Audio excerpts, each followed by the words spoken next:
बिस्मिल्लाहिर्रहमानिर्रहीम। आज मेरे चेहरे से जो है मुस्कुराहट और जो जिसे कहते हैं कि इत्मीनान और ख़ुशी जो है शायद आपको झलक रही हो। हालांकि मैं बहुत थका हुआ हूँ, सुबह से बजट था और डिफरेंट टीवी चैनल्स में बात कर रहा हूँ, लेकिन मेरे अंदर ये बजट सुनने के बाद इतनी एनर्जी आ गई कि मुझसे रहा नहीं गया और मैंने कहा कि मैं अपना पैगाम जो है बराह रास्त आपको रिकॉर्ड करके बताऊँ कि मैं इस बजट को किस तरह देखता हूँ।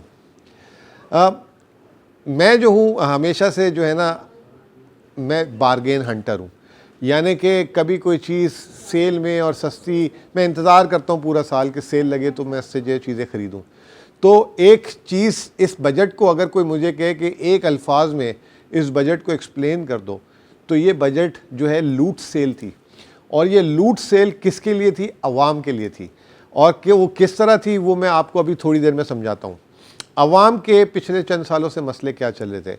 आमदनी में रुकावटें, आमदनी में मसले, बेरोज़गारी, उसके साथ साथ महंगाई, और जो है उसके अलावा जो तीसरी चीज़ थी, ये जो सरकारी इदारों की वजह से रुकावटें, जैसे सेल्स टैक्स वाले तंग करते थे, इनकम टैक्स वाले तंग करते थे, ये तमाम चीज़ें। और फिर आखिर में अगर आप बैंक जाते थे तो बैंक भी जो बड़े सरमायादार इनको सारों को केटर करते थे।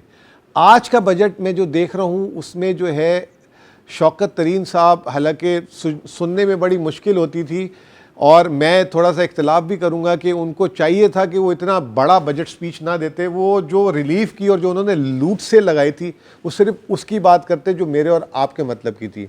तो उन्होंने सबसे पहले क्या इंश्योर किया कि मुल्क में पैदावार बढ़े। पैदावार जब बढ़ेगी तो उससे क्या होगा? रोज़गार बढ़ेगा। और जब पैदावार बढ़ेगी तो मुल्क में वाफिर मिकदार में चीज़ें मुहैया हो जाएंगी तो उनकी कीमतें जो हैं नहीं बढ़ेंगी। एक तो उन्होंने ये काम किया। दूसरी तरफ उन्होंने जितने भी वफाकी टैक्सेस थे, विथहोल्डिंग टैक्स, अभी छोटी सी मिसाल देता हूँ, जो लोग 50,000 रुपये से ऊपर बैंक से पैसे निकालते थे उनका टैक्स कट जाता था। अभी आप 100 रुपये का मोबाइल फ़ोन में जो है बैलेंस लोड करते थे, आपके पैसे कट जाते थे विथहोल्डिंग टैक्स।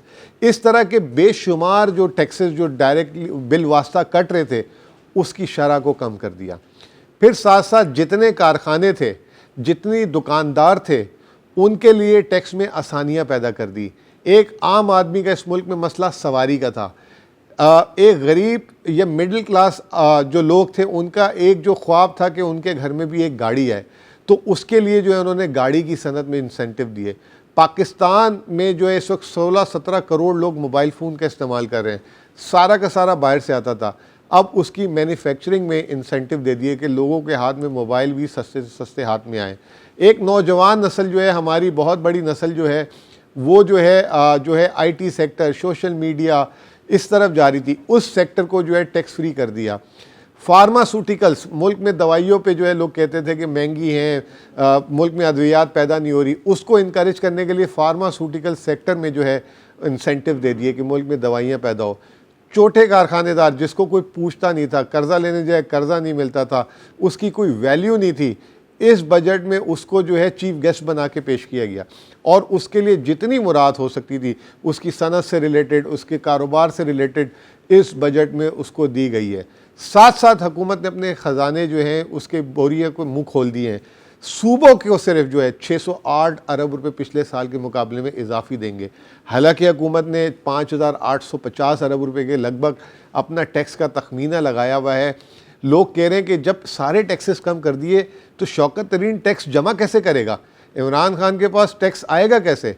आपने, जैसे मैंने बात की कि मैं अगर इस बजट का नाम दूं, उसका नाम मैंने जैसे लूट सेल बोला है। लूट सेल जब लगाते ही हैं दुकानदार या कंपनियां, आपको क्या लगता है वो नुकसान करती हैं? वो जो है एक की जगह 4 चीज़ें बेचती हैं और उनका मुनाफा आम हालात से ज़्यादा अच्छा हो जाता है। तो ये जो लूट से लगाई है, जब हम और आप चीज़ों की ख़रीदारी करेंगे, पैदावार बढ़ाएंगे, तो ख़ुद ब खुद उसका टैक्स का हजम बढ़ जाएगा। और जो लोग इस वक्त शक व शुबात कर रहे हैं कि ये टैक्स शायद उसने बहुत ज़्यादा बोल दी है, ऐसी बात नहीं है। ये टैक्स जो है मैं समझता हूँ कि चुटकियों में पूरा होगा। और जब कोविड में जो है हमने 4% जो है ग्रोथ दे दी और इस साल का टैक्स का हदफ पूरा कर लिया, अगला साल तो माशाल्लाह हम जो है वैक्सीन लगा चुके होंगे और पूरी मईशत खुली होगी। मुझे तो मैं ये आपको सब्ज़ बाग नहीं, मुझे खुद सब्ज़ बाग नज़र आ रहे हैं। तो मैं इस सारी चीज़ में क्रेडिट किसको दूंगा? क्रेडिट सिर्फ जाएगा एक शख्स को, वो है इमरान खान, क्योंकि वो पहले दिन से उसका ख्वाब था कि जो है एक दो नहीं एक पाकिस्तान हो, हर एक के लिए जो है एक जैसी चीज़ें हो, सहूलतें हो, कोई आदमी ये फील ना करे कि मुझे जो है इग्नोर करके दूसरे तबके को फ़ायदा दिया जा रहा है। आज का बजट जो है दो नहीं एक पाकिस्तान जैसा बजट लगा, जिसमें बड़े सरमाएदारों को और छोटे सरमाएदारों को, एक आम आदमी को, एक अमीर आदमी को, सबको एक सफ़ में रख के जो है बजट बनाया गया। तो बहुत बेहतरीन बजट है, सरमायाकारी फ्रेंडली है, आम आदमी के लिए फ्रेंडली है और साथ साथ स्टॉक मार्केट और इन सारी चीज़ों के लिए भी फ्रेंडली है। आप देखेंगे कि अगला साल जो है, मेरा अपना ख्याल ये है कि पाकिस्तान की पिछले 10 सालों में ऐसा साल नहीं होगा जो मुझे तेज़ी नज़र आ रही है। बहुत बहुत शुक्रिया।